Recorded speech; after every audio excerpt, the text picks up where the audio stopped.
Welcome to the Reign of Books. This is a book talk with Josh and John. We are going to discuss Ready Player One by Ernest Cline, essential science fiction reading for any fan of the genre or someone who just really wants a good fictional read. This book is a love letter to 1980s pop culture, set in a science fiction future where virtual reality is our reality, and it's just flat out one of the best reads I've ever come across because it is such a perfect blend of where technology could take us. And it's kind of like Willy Wonka and the Chocolate Factory, except not really at all. There's a contest involved, but that's pretty much the extent of it. But this is really cool. It's where the internet's going to take us, and it's just an amazing book with amazing characters, and it keeps one-upping itself. Wouldn't you say, Johnny? Yes, I would. This right here is one of the top books that I have ever read. And it combines reality with science fiction, with fantasy, and it does it in a way that it did it in a way that I got completely wrapped up into the story. Although it was about virtual reality, I might as well have been reading a science fiction book, a real deal science fiction book about space travel and laser guns and monsters, or a real deal fantasy book about swords and ogres. I was completely immersed in this story from the beginning. Yeah, so this is a spoiler cast. You know, I'm having a hard time figuring out how do we like sell people on this book, like make new fans without spoiling everything, but also to relay to them sufficient enough detail to say you've got to read this book, because I grew up in the 80s but didn't have a lot of connection to the references in the story, but I still appreciated the level of detail he was able to infuse this story with, because the quest is for the fortune of the Oasis, or, you know, basically the future of the internet, which is the virtual reality. And all these references to Monty Python, the Holy Grail, Blade Runner, basically these people have to be very knowledgeable to pass each quest inside the Oasis. And they have to have powerful game characters. They have to fight the evil corporation who's trying to basically use all of its resources to win the contest, which has no rules. So there's so much to love about the underdog aspect of this story, and the relationships that form between the boy and the girl, and all the references they make to 1980s that makes me want to relive, you know, Indiana Jones and Star Wars and all this other stuff. Yeah, when they first mentioned, or the book rather, the author mentioned about the evil corporation, I thought, yeah, okay, evil corporation. No. This was a really evil corporation, guys. This was a really evil corporation. I'm not going to spoil anything beyond that, but they're really bad. And one of the things the book achieved really well is that, yeah, it focused on this stuff from the 1980s, and that really was like when the video game stuff really started to explode, and there was that excitement about what's the next game that's going to come out, or the graphics going to look better. And I remember being caught up in that as a child, and it was fantastic, and it was awesome that the story focused on things around the 1980s, and that's, you know, the creator of the Oasis. That was where he had invested a lot of his life. And there's a lot of subtext around issues, themes. You know, it's the best. What science fiction does well, tell you a moral story, but inside the larger context of great action. And that's what it does. The world's collapsing, but there's this entire economy inside the Oasis, and you have these characters who dedicate their lives to finding this Easter egg. The Easter egg, if you find it, you get controlling shares in the Oasis and the entire fortune of the deceased creator, James Halliday.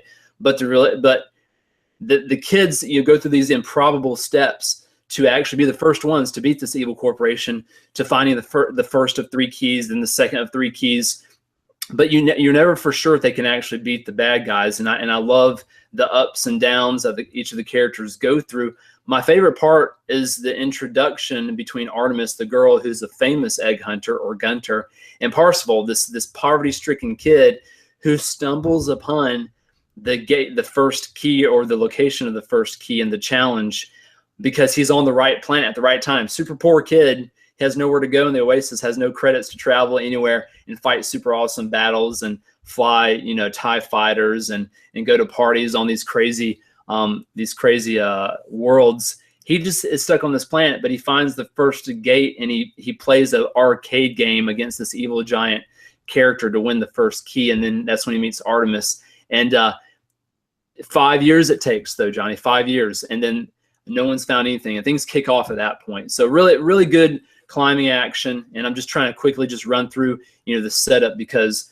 you don't want to tell the details of the book, but you want to make people understand that the author keeps elevating the action and the level of detail with the 80s trivia and the different character arcs and the twist that really make you think, holy cow, this is not just for a video game contest, but this is for for surviving against evil corporations that have supplanted governments. They control everything now. They control people's lives, and it's just really a level of detail that you come to appreciate in what's at stake here. Yeah, the book is layered. I mean, multiple layers throughout the entire story. For instance, our main character, he's a poor kid. He has no money. He's got a crummy little sword and a suit of armor. You know what? Just like it is when you start an actual video game. You start at level 1. That's all you've got, and you progress with this character throughout the story. Layers like that, there are lots of little things you can pick up on throughout the story that are just like that. Like the reality of you playing a video game at home that you're really going to be able to connect with.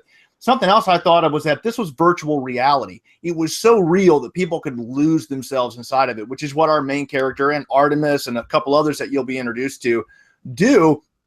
And I thought to myself, wow, they're traveling through space. It's taking them a long time to go from this star system to the next. They tried to recreate everything we know about science and space travel and all these things like that.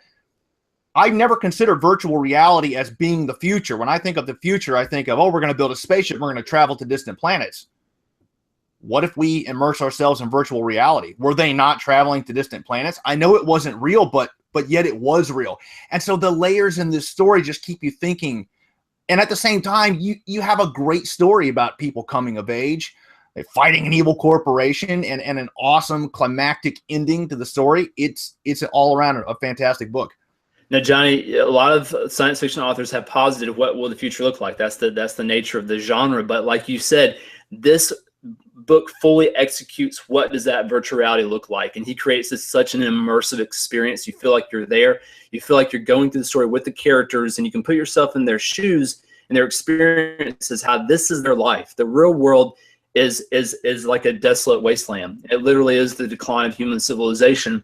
And juxtaposed with that reality, you feel like these are the characters' real lives inside this virtual reality, and it's fully realized. It's that good. And like you said, the ending, the climatic finale, you think, okay, we had the upper hand. No, the Sixers, the evil corporation, has the upper hand. So you never know where it's going to go. And Ernest Cline creates such a nuanced, multi-layered ending that really keeps you on the edge of your seat. And so it's just that good. And I think when they translate it into a film,